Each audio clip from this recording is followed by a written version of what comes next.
आज के फनकार।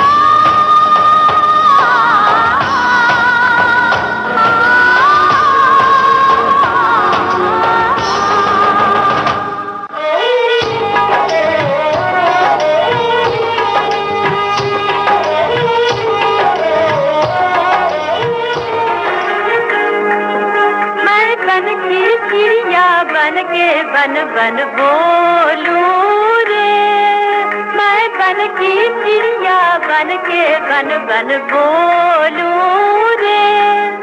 अछूत कन्या, इस फिल्म का ये गीत सुनते ही याद आती है रजत पट पर 1935 से 1943 तक धूम मचाने वाली जोड़ी अशोक कुमार और देविका रानी। पर्दे पर एक से बढ़कर एक हिट फिल्में देने वाली इस जोड़ी की नायिका की यह है लंबी कहानी, जो है हमारी आज की फनकार देविका रानी। प्यारे प्यारे सपने हमारे, प्यारे प्यारे सपने हमारे, जन्म जन्म तक संग रहे हम, जन्म जन्म तक संग रहे हम, कभी न हो न्यारे, प्यारे प्यारे सपने हमारे। देविका रानी चौधरी का जन्म 30 मार्च 1908 को उस समय के मद्रास प्रेसिडेंसी राज्य के छोटे से शहर वॉल्टियर में हुआ। उनके पिता कर्नल मनमथ नाथ चौधरी मद्रास प्रेसिडेंसी के सर्जन जनरल थे। केवल 9 वर्ष की उम्र में देविका रानी को इंग्लैंड भेजा गया। वहां स्कूली पढ़ाई खत्म करने के बाद उन्होंने royal academy of dramatic art और रॉयल एकेडमी ऑफ म्यूजिक में अभिनय और संगीत की शिक्षा हेतु दाखिला लिया। उसके बाद उन्होंने architecture, textile and decor design में डिग्री हासिल की और बतौर टेक्सटाइल इंजीनियर काम करने लगी। टेक्सटाइल इंजीनियर देविका रानी ने सपने में भी नहीं सोचा था ऐसा बदलाव उनके जीवन में आया। 1928 में उनकी मुलाकात हिमांशु राय से हुई, जो उस समय लंदन में वकालत छोड़कर फिल्म निर्माण की तैयारी में लगे थे। उनकी आने वाली फिल्म का नाम था अ थ्रो ऑफ डाइस। चौसर के खेल में जो पासे फेंके जाते हैं उसे अंग्रेजी में कहा जाता है डाइस। किसे पता था अ थ्रो ऑफ डाइस इस फिल्म के बहाने किस्मत खुद उन दोनों के लिए पासा फेंक रही थी। देविका रानी के असाधारण कौशल को देखते हुए हिमांशु राय ने उन्हें अपनी फिल्म कंपनी में आने का न्योता दिया। देविका रानी ने अपना व्यवसाय छोड़कर हिमांशु राय के प्रोडक्शन टीम का दामन थाम लिया, परंतु एक अभिनेत्री के रूप में नहीं, बल्कि सहायक कॉस्ट्यूम डिजाइनर और सहायक आर्ट डायरेक्टर के रूप में। फिल्मांकन के बाद की प्रक्रिया यानी पोस्ट प्रोडक्शन प्रोसेस और फिल्म निर्माण की नई तकनीकें सीखने के लिए दोनों ने जर्मनी का दौरा किया। जर्मनी में G.W. पाप्स्ट और फ्रिट्ज लैंग से प्रभावित और प्रेरित होकर देविका रानी ने बर्लिन के यूनिवर्सम फिल्म एजी स्टूडियो में फिल्म निर्माण के कोर्स में दाखिला लिया। वहां फिल्म बनाने के अलग अलग पहलुओं का गहराई से अध्ययन करने के साथ साथ उन्होंने एक्टिंग का स्पेशल कोर्स भी किया। अ थ्रो ऑफ डाइस के रिलीज के बाद देविका रानी और हिमांशु राय परिणय सूत्र में बंध गए। मैं तो तुमसे बंधी रहूं, तुमसे बंधी रहूं, बंधन तुम्हारा प्यारा, ओ पिया बंधन तुम्हारा प्यारा। मैं तो तुमसे बंधी रहूं, तुमसे बंधी रहूं, बंधन तुम्हारा प्यारा, ओ पिया बंधन तुम्हारा प्यारा। देविका रानी और हिमांशु राय जब विवाहबद्ध हुए उन दिनों वो एक नाटक में काम कर रहे थे जिसे स्विट्जरलैंड और स्कैंडिनेवियन देशों में खूब सराहना मिली। उसी दौरान ऑस्ट्रियाई नाट्य निर्देशक मार्क्स राइनहार्ट्स के प्रोडक्शन यूनिट में देविका रानी को प्रशिक्षण प्राप्त करने का सुअवसर मिला। 1933 में भारत लौटकर हिमांशु राय ने अंग्रेजी और हिंदी में फिल्म बनाई कर्म, जो उनकी पहली बोलती फिल्म थी और भारत, ब्रिटेन और जर्मनी का ये एक सह निर्माण था। फिल्म के नायक स्वयं हिमांशु राय थे। नायिका की भूमिका उन्होंने देविका रानी को सौंपी और इस तरह से देविका रानी की अभिनय यात्रा शुरू हुई। इस अंग्रेजी फिल्म का प्रीमियर लंदन में हुआ और पूरे यूरोप में फिल्म ने खूब तारीफें बटोरी। इस फिल्म का हिंदी संस्करण नागिन की रागिनी इस शीर्षक से रिलीज हुआ 1934 में। समीक्षकों की सराहना के बावजूद फिल्म बुरी तरह पिट गई। यूरोप में कर्म की सफलता का आनंद उठाकर हिमांशु राय और देविका रानी भारत वापस आए और फिल्म निर्माण के उद्देश्य से कथा लेखक निरंजन पाल और निर्देशक फ्रांस ऑस्टिन के साथ मिलकर एक बेहतरीन स्टूडियो की स्थापना की, जिसका नाम था बॉम्बे टॉकीज।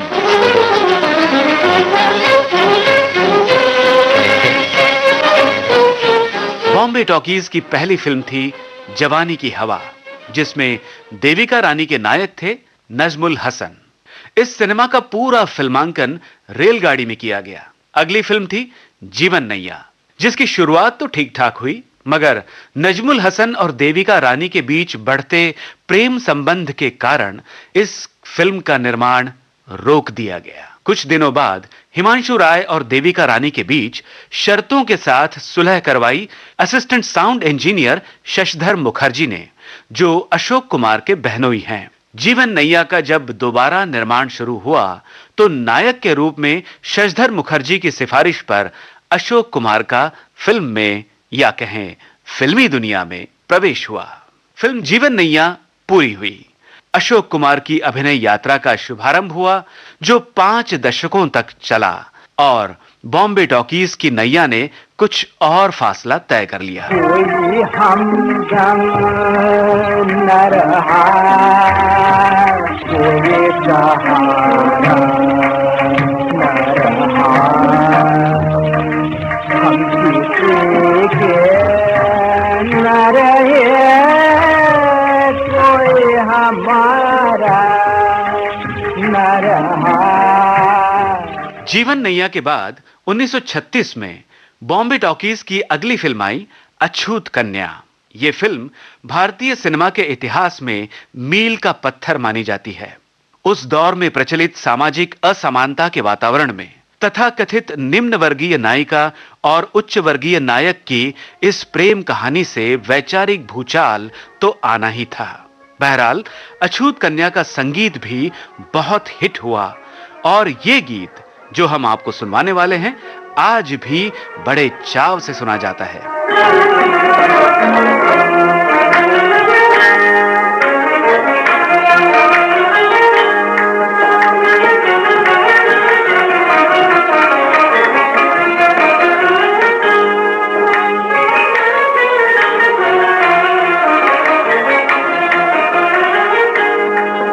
मैं बन की चिड़िया बन के बन बन बोलूं रे, मैं बन की चिड़िया बन के बन बन बोलूं रे, मैं बन का पंछी बन के सन सन डोलूं रे, मैं बन का पंछी बन के सन सन डोलूं रे।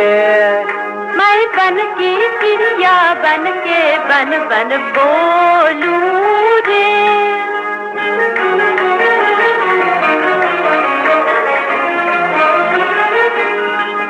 मैं बन का पंछी बन के सन सन डोलूं रे।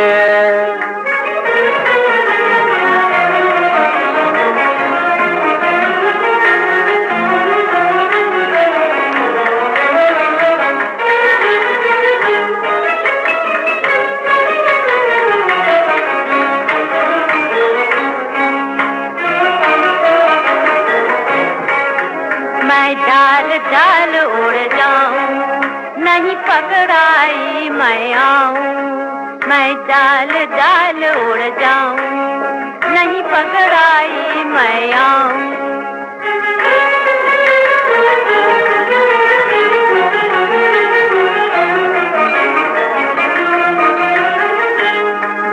तुम डाल डाल मैं पात पात बिन पकड़े कभी न छोड़ूं सन सन डोलूं रे।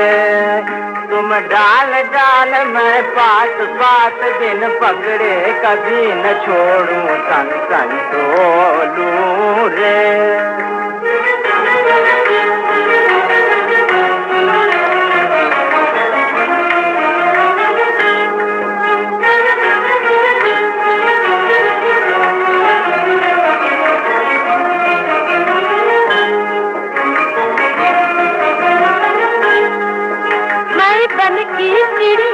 बन के बन बन बोलूं रे, मैं बन का पंछी बन के संग संग डोलूं रे।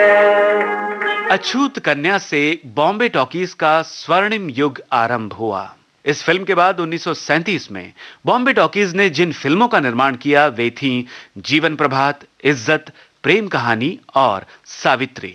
1938 की फिल्में निर्मला और वचन को भी दर्शकों ने पसंद किया। 1939 में बॉम्बे टॉकीज ने केवल एक फिल्म का निर्माण किया, दुर्गा। सन 1940 बॉम्बे टॉकीज के लिए यह वर्ष दुखद घटनाओं का वर्ष था। हिमांशु राय चल बसे। उनके जाने के बाद यह फिल्म कंपनी दो गुटों में बंट गई। एक के मुखिया थे शशधर मुखर्जी और दूसरे गुट के नेता अमीय चक्रवर्ती। शशधर मुखर्जी के साथ मिलकर देविका रानी ने बॉम्बे टॉकीज स्टूडियो की धुरा संभाल ली और 1941 में अशोक कुमार को लेकर फिल्म बनाई, अनजान। आगे 1943 की फिल्में थीं बसंत और किस्मत। किस्मत ने सफलता के नए कीर्तिमान स्थापित किए।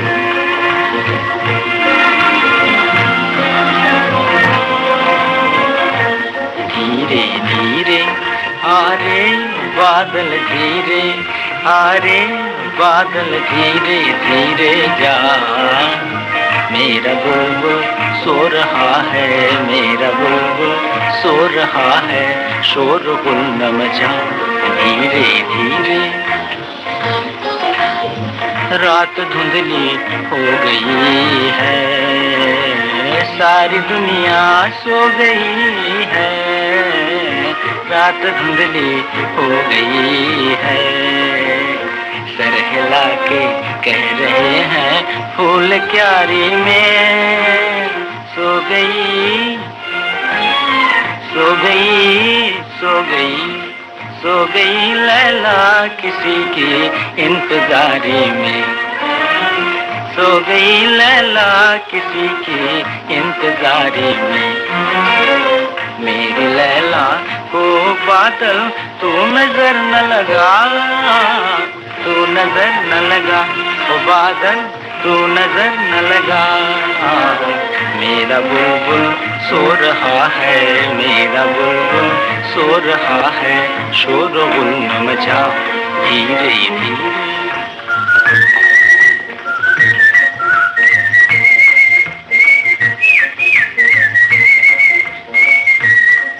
तनना तनना तनना तनना तनना तनना। ओ गाने वाले धीरे गाना, गीत तू अपना। क्यों? अरे टूट जाएगा किसी की आंख का सपना, टूट जाएगा किसी की आंख का सपना। चुपके कह रहा है, चुपके कह रहा है मुझसे मेरा दिल। आ गई देखो मुसाफिर प्यार की मंजिल, मुसाफिर प्यार की मंजिल। कौन गाता है रुबाई रे,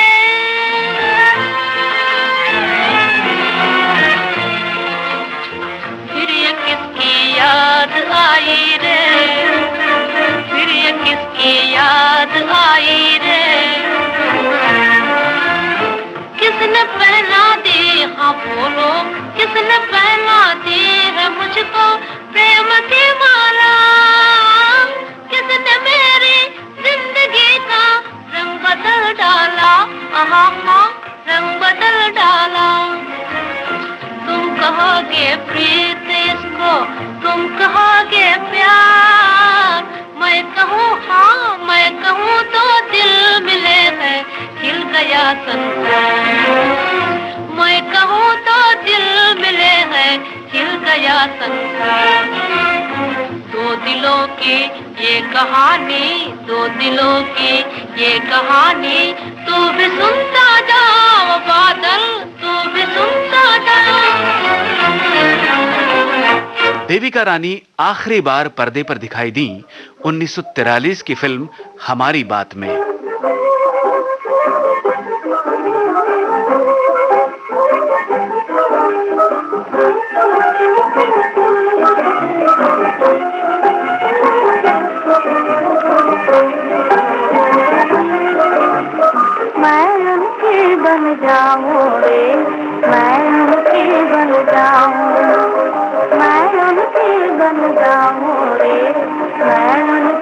बन जाऊं, पलके उनका पंख निहारूं, नैनन दीप जलाऊं, पलके उनका पंख निहारूं, नैनन दीप जलाऊं, मैं नैनन दीप जलाऊं, मैं उनकी बन जाऊं रे, मैं उनकी बन जाऊं।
उन्नीस 1944 में बनी फिल्म ज्वार भाटा से दिलीप कुमार का फिल्मी दुनिया में प्रवेश हुआ और दिलीप कुमार की यह पहली फिल्म बॉम्बे टॉकीज की आखिरी फिल्म साबित हुई।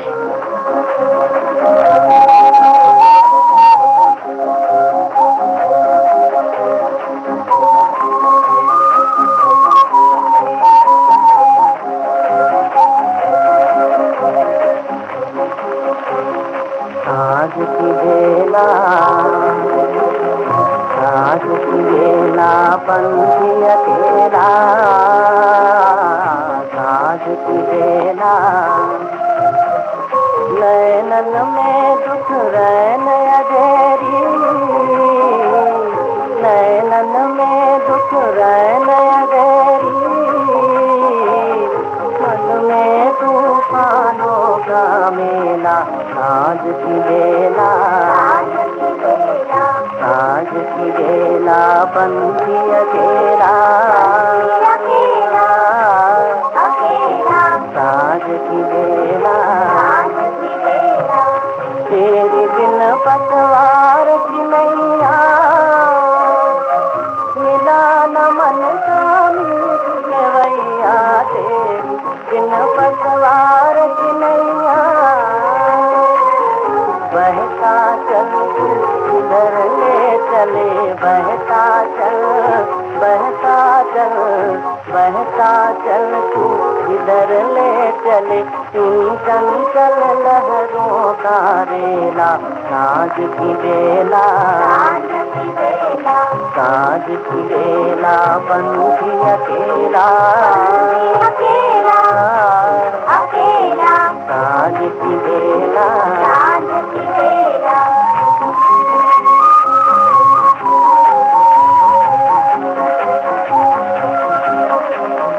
खेल प्रेम का अजब अनोखा,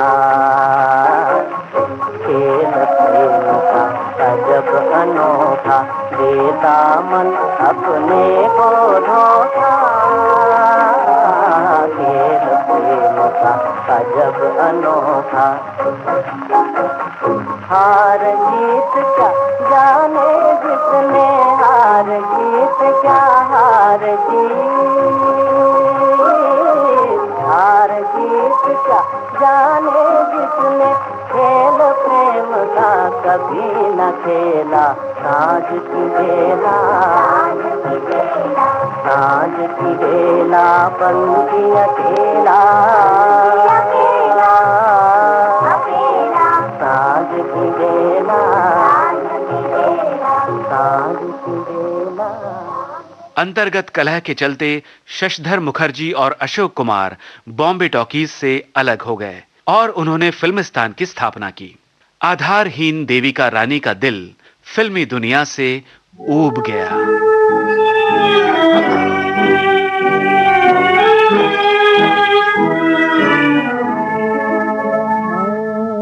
बादशाह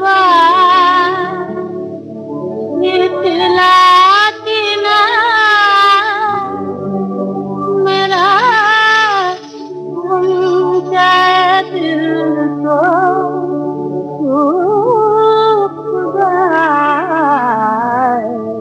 फिल्मों से निवृत्त होकर देविका रानी ने रूसी चित्रकार स्वेतोस्लाव रोरिच से विवाह रचाया और पहले मनाली और उसके बाद में बेंगलुरु में रहने लगी। देविका रानी को 1958 में पद्मश्री से सम्मानित किया गया। 1969 में दादा साहब फाल्के पुरस्कार की स्थापना हुई और 1970 में यह पुरस्कार पहली बार प्रदान किया गया देविका रानी को। इसके अलावा 1990 में सोवियत लैंड नेहरू अवार्ड से नवाजा गया देविका रानी को। श्वसन विकार की लंबी बीमारी के चलते 1994 में 9 मार्च को देविका रानी ने इस दुनिया को अलविदा कहा। सुख का है जिसका नाता, एक जाता एक आता, बंदे एक जाता एक आता। सुप्रसिद्ध निर्माता एवं अभिनेत्री देविका रानी पर केंद्रित आज के फनकार कार्यक्रम आप सुन रहे थे।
जीवन साथी नव के भैया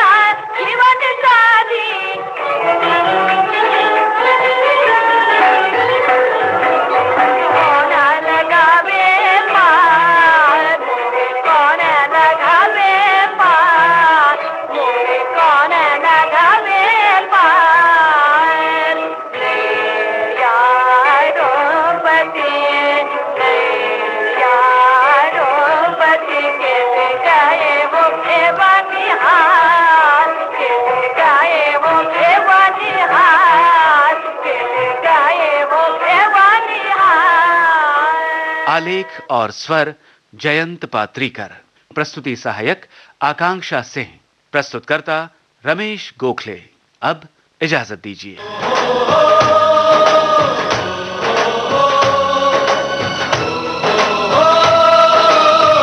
आज के फनकार।